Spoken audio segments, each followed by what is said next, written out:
अरे जब वो घर पे आता है आप उसको बोलते हो तू मर जा, कीड़े पड़े तुझे, ये हो तुझसे वो हो, यू नो। कभी कभी लोग फ्रस्ट्रेट होके शराब दे देते हैं। आपको क्या लगता है इससे वो शराब बंद करेगा? अरे और बेवड़ा बनेगा। उसके पीछे कोई है, उससे लड़ो।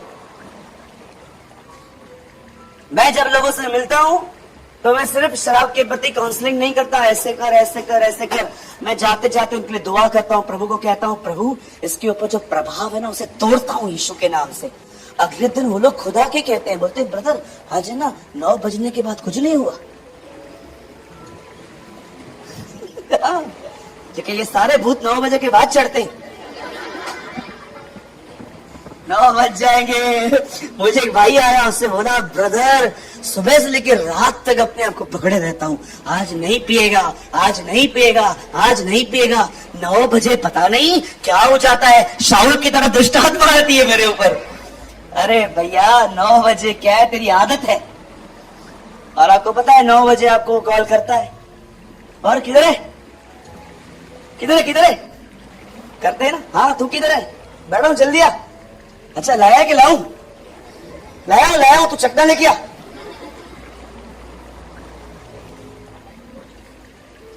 आप में से जितनी भी बहनें यहां बैठी हैं, अगर आपके पति शराब पीते ना, मैं आपको बोलना चाहता हूं अब उसको बोलना बंद करो।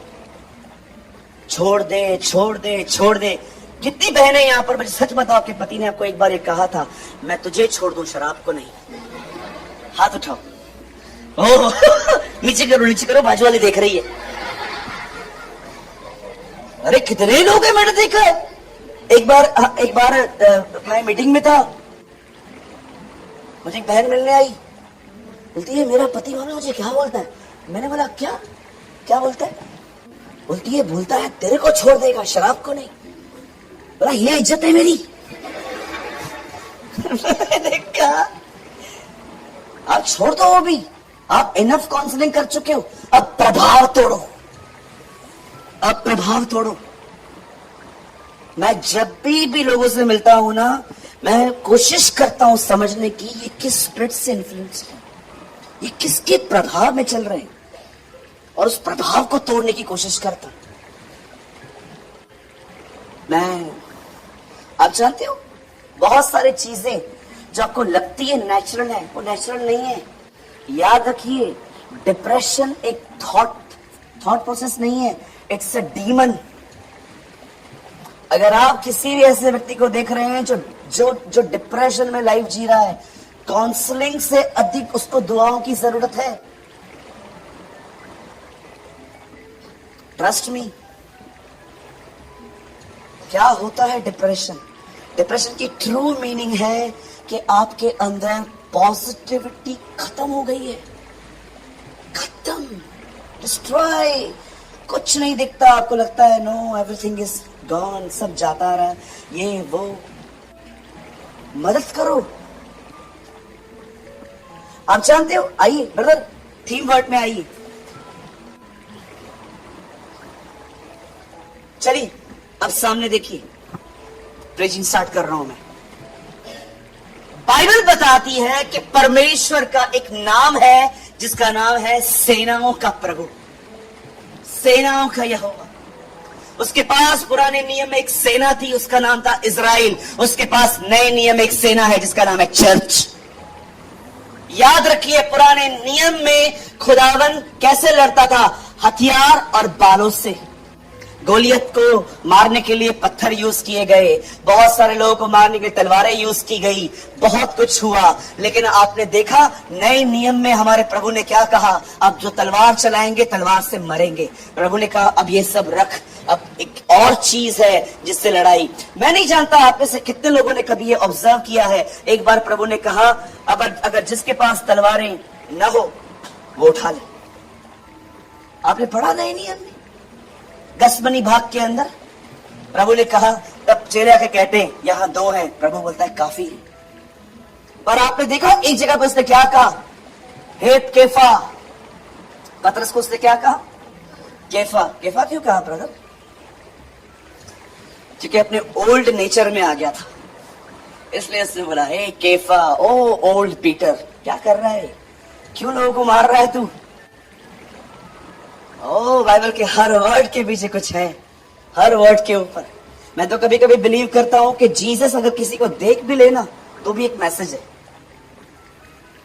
मुझे आज भी बहुत अच्छा लगता है ये वचन लिखा है, जब पतरस ने तीसरी बार कहा मैं उसे नहीं जानता, प्रभु ने उसकी तरफ देखा। हम ऐसे देखते ये ना, मुझे गुस्सा आया है। होता है ना कभी कभी आप गुस्से में, आप देखो बहुत सारे मैसेज देते हो। समझो यहां पर कोई भाई है,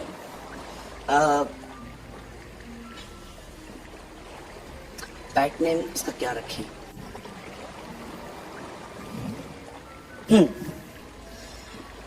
समझो यहां पर एक बहन है, उसका नाम है रेबेका। बोलिए रेबेका। और आपकी मम्मी आपको रेबेका बोलती है, लेकिन कभी कभी आपको समझो वो गुस्से में आ जाती है तो क्या बोलती है? रे। रे पूरा नाम क्यों नहीं लेते हो आंटी? गुस्से में हूं। कभी कभी मैंने देखा है कि लोग गुस्से में जब प्यार से होते हैं तो बोलते हैं बेटा जोशुआ काम कर ले, और जब गुस्से में जोश। हर चीज में मैसेज है। आपको क्या लगता है जब पत्र से 3 बार इनकार किया और लिखा है प्रभु ने उसकी तरफ देखा, प्रभु ने उसको कैसे देखा होगा? तीसरे दिन वापस आऊंगा, जब मैं चिल्लाया जाऊंगा, मैं तुझसे मिलूंगा, हिसाब क्लियर करेंगे। हम लोग ऐसे करते हैं, बट मैं बिलीव करता हूं जब जीसस ने उसको देखा तो उसने गिरने के बाद उसे अपनी आंखों से उसने ऐसा कहा होगा, Peter I still love you. मैं तुझसे आज भी प्यार करती हूं। उसकी आंखों में भी संदेश है। रेवलेशन में जॉन कहता है मैंने देखा उसके बाल जो है वो सफेद हैं। 33 साल के व्यक्ति के पूरे बाल सफेद कैसे हो सकते हैं खुदा? ये सिंबॉलिकल है जो उसकी बुजुर्गी को दर्शाते हैं कि he is a mature man of God, mature God, mature priest. वो उसकी बुजुर्गी को दर्शाते हैं। और आप मुझे बताइए, मुंह से कभी तलवार निकलती है?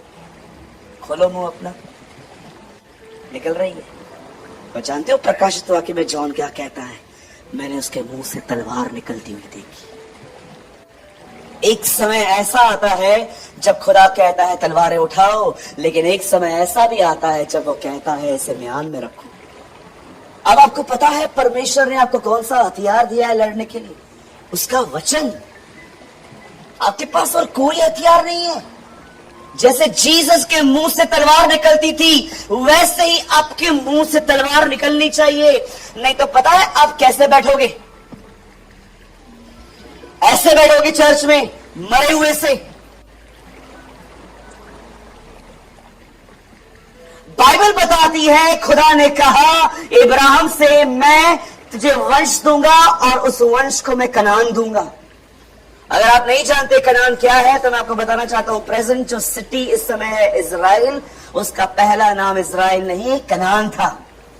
बाइबल बताती है परमेश्वर ने इब्राहिम से कहा इब्राहिम मैं तुझे बेटा दूंगा, उसमें से तेरा वंश चलेगा और वो वंश जो है वो कनान में रहेगा। आप जानते होंगे ये वंश एक्चुअली उत्पन्न मिस्र में हुआ था याकूब के पुत्रों के द्वारा।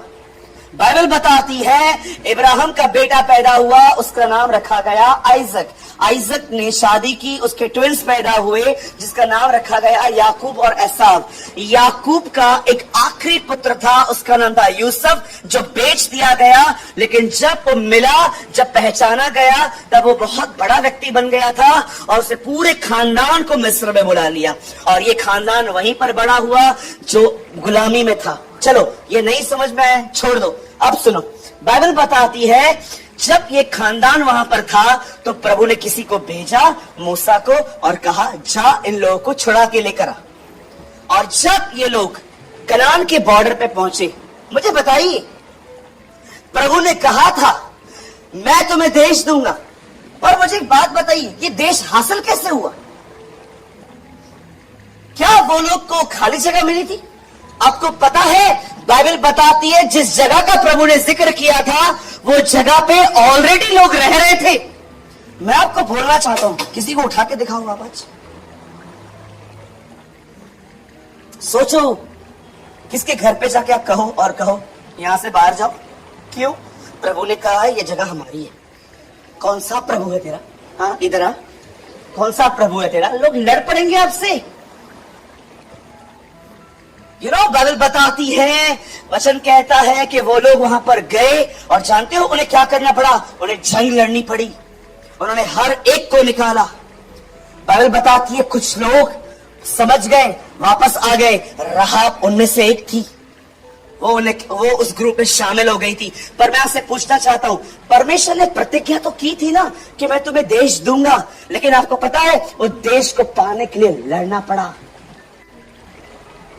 चलो भैया मुझे बताओ कितना टाइम लड़ना पड़ा होगा? कितना टाइम लड़ना पड़ा होगा उस जगह को खाली करवाने के लिए?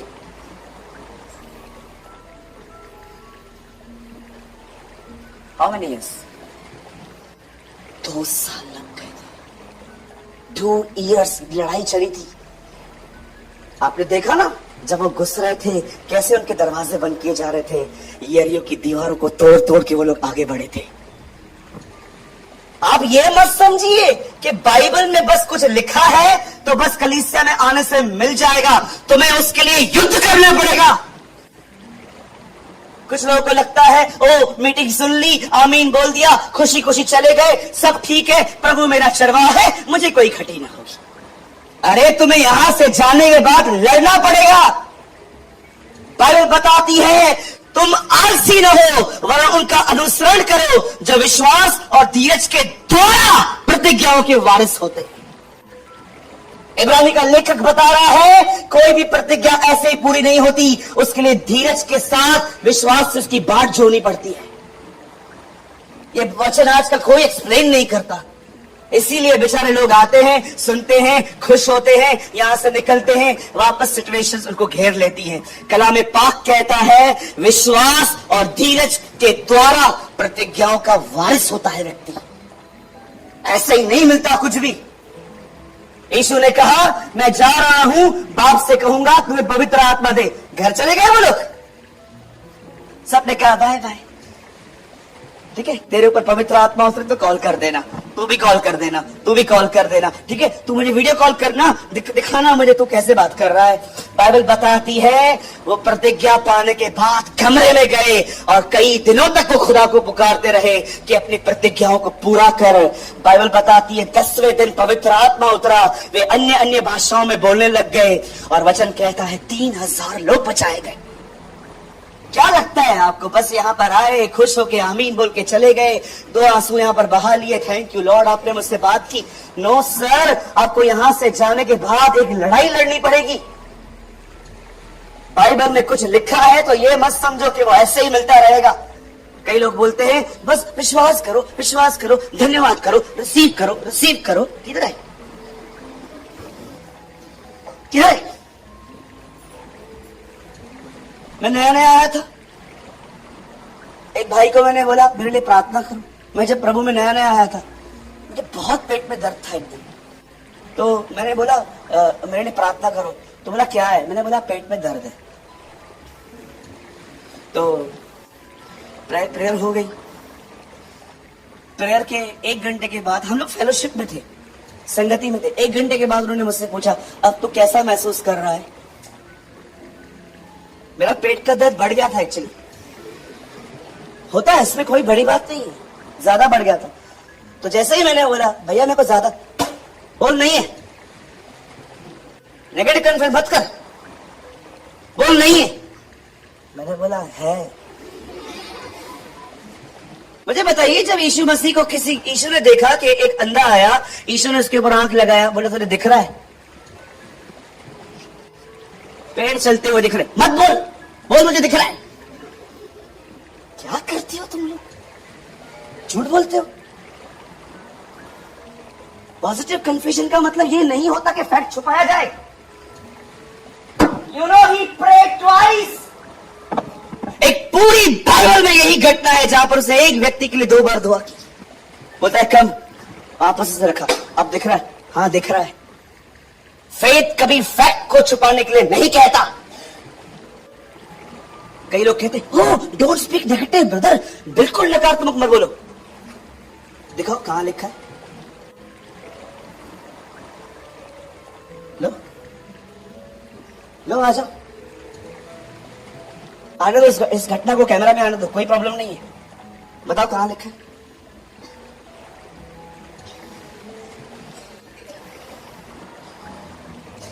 फेथ फैक्ट को कभी नहीं छुपाता। अगर आज मुझे तकलीफ है ना, तो जानते हो मैं कैसे बोलता हूं? मैं हमेशा ये कहता हूं, हाँ मैं जानता हूं मैं प्रॉब्लम में हूं, पर मैं ये भी जानता हूं उसने कहा है धर्मी हर विपत्ति से छुड़ाया जाएगा।